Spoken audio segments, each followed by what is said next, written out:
ऐसे ही जो व्यक्ति गर्भपात करता है या कराता है, इस देश की निर्लज्ज न्यायपालिका ने हर कोख को असुरक्षित कर दिया।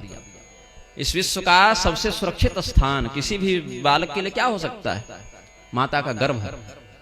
और माता के गर्भ पर आघात करने वाले अश्वत्थामा को चिरंजीवी होने के बाद भी 3000 वर्षों तक पिशाच बनकर भटकोगे, भूखे रहोगे, प्यासे रहोगे, भले तुम रुद्र के अंश से उत्पन्न हुए हो किंतु तुम्हें पिशाचत्व प्राप्त होगा, ऐसा शाप भगवान कृष्ण ने दिया था। तो माता के गर्भ को असुरक्षित किसने बनाया? धर्म ने नहीं बनाया, इसी न्यायपालिका ने बनाया जो स्वयं को ऑनरेबल मानती है, जो स्वयं को माननीय से नीचे कुछ नहीं मानना चाहती। क्या किसी ऐसी संस्था या व्यक्ति का सम्मान किया जा सकता है जो माता के गर्भ तक को सुरक्षित न रहने दे, वहां भी बच्चे का आघात करने के लिए तैयार है? अगर कोई व्यक्ति लिंग जांच पूर्वक कन्या भ्रूण हत्या करता है तो आधा ही उसको न तुमको दोष लगा, मतलब दोष तो फिर भी शास्त्र के दृष्टिकोण से देखें तो गलत है वह, लेकिन अगर जांच करके भ्रूण हत्या करते हो तो जेल जाओगे। क्या लिखा रहता है? यहाँ लिंग जांच करना गैर कानूनी है, लिखा रहता है ना अस्पतालों में। मतलब बिना पैसा दिए लिंग जांच कराना गैर कानूनी है। भाव ये होता, पैसा दोगे तो सब कर देंगे।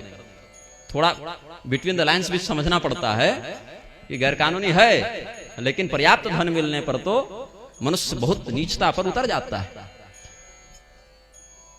तो अगर कोई व्यक्ति लिंग जांच कर रहा है, कन्या है तब मार रहा है, फिर भी पुरुष भ्रूण का तो बच गया।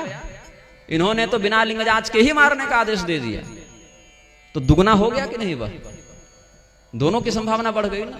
हमारे लिए तो दोनों ही पाप ही है, लेकिन कम से कम अगर केवल लिंग जांच वाली बात थी तो कन्या पर आघात हो रहा था, कन्येतर भ्रूण सुरक्षित थे। इन्होंने क्या कह दिया? चाहे जितने पुरुषों से व्यभिचार कर सकती हो करो, जितनी बार गर्भपात कराना चाहती हो करो, तुमको न कानून कुछ कहने आएगा न चिकित्सक कुछ कहने आएगा। और अगर तुम्हारे माता पिता रोकेंगे तो प्रशासन उन्हीं को लात जूता मारते हुए जेल ले जाएगी। ये स्थिति हो गई है। और उसके बाद विवाह के बाद भी किसी भी अन्य पुरुषों से संतान उत्पन्न करके आ जाओ तो तुमको संरक्षण हम प्रदान करेंगे। अभी एक यूजीसी जो है वो भी एक आतंकवादी संस्था है भारत में, जिसने शिक्षा व्यवस्था पर अवैध कब्जा कर रखा है। पूरे भारत की शिक्षा को बेचकर खाने में यूजीसी का बहुत बड़ा हाथ है। इन आतंकवादियों ने क्या किया है कि अभी एक कोई इक्विटी एक्ट लाकर ये लोग कब्जा कर रहे हैं संस्थानों में कि कमेटी बनाई जाएगी और जितने भी अनारक्षित जातियां हैं, विशेष करके ब्राह्मण, क्षत्रिय, द्विजाति इत्यादि, उनके विषय में रिपोर्ट लिखवाई जाएगी कि अगर किसी भी अन्य जिसको एसटी, एससी, ओबीसी आज माना जाता है संविधान की दृष्टि में, अगर उसको बुरा लग गया, क्रोध आ गया, तुम्हारे व्यवहार से चिढ़ गया वह, या अपमानित अनुभव किया या तिरस्कृत या भेदभाव अनुभव किया, तो तुम जेल जाओगे बिना किसी जांच के, बिना किसी प्रमाण के। बस उसको फील हो जाना चाहिए। ये कौन कर रहा? ये धर्म तो नहीं कह रहा। ये तो आज के जो दस्यु सम्राट हैं, जो बड़े बड़े गद्दियों के स्वामी बने हुए हैं, चाहे धर्म की गद्दी हो चाहे राज की गद्दी हो, उनका यह कुकृत्य है। तो ये जो एक, अब क्या होगा? आप मान लीजिए प्रोफेसर हैं, आपने बच्चे को देखा कि वह अनुशासन है, हॉस्टल में शराब लेकर आया है, लेकिन है वह एसटी, एससी कैटेगरी का। आप डांटे, आप पर केस ठोकर आपको जेल भिजवा दिया।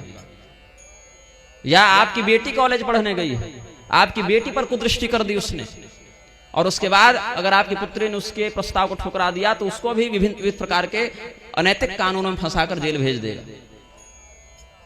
तो यह जो आतंकवादी संस्था है, जो एक गिरोह है, जो किसी समय न्यायपालिका के नाम से चल जावे, किसी समय यूजीसी के नाम से चल जावे, किसी समय मंडल कमीशन के नाम से चल जावे, अलग अलग जो कमीशन बना रखे हैं इन लोगों ने, कभी महिला आयोग के नाम से चल जावे, तो उस स्थिति में भारत का भविष्य किसी देवभूमि के रूप में नहीं, एक वेश्यालय के रूप में देखा जाएगा, एक उपद्रवी समाज के रूप में देखा जाएगा। आप विश्व गुरु छोड़िए, विश्वदास बनने योग्य नहीं बचेंगे।